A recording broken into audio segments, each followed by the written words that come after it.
आज इन कार्यक्रम में मैं जन कहावत रो खुलासो करनी चाहवा हाँ। वह कहावत है, काको जी तुम्हारी अंटी में है।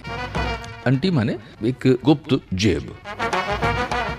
असल में वियो कहीं हो कि एक बहुत ही साधारण स्थिति रो, जिन्हें कोई बहुत अच्छी खासी आमदनी नहीं ही, कमाओ तो खाओ तो हैंड टू माउथ हो।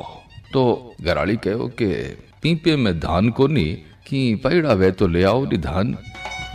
अब वो धान लेने ने बैठ गयो। पड़ोस में दुकान ही, दुकानदार ओळखाण रो हो, पण वो जान तो हो कि भाईजी कने की दाम वाम है कोनी। तो दुकान माथे दुकानदार तो हो कोनी। उनरो भतीजो बैठो। तो मिनक जद भतीजे ने कहो कि भाई मने एक शेर दान तोल दे।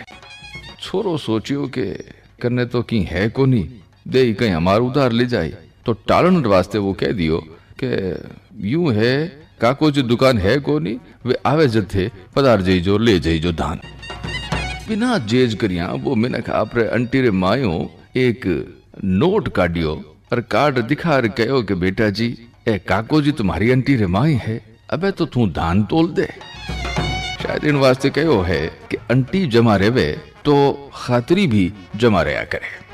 मिनक री पैठ ही जमियोड़ी रहे, जे अंटी रे माए नगद नाणो वे तो गरमास बनी रहे, वरना खर्ची खूट मिनक ढंगरो नहीं गिनी जे।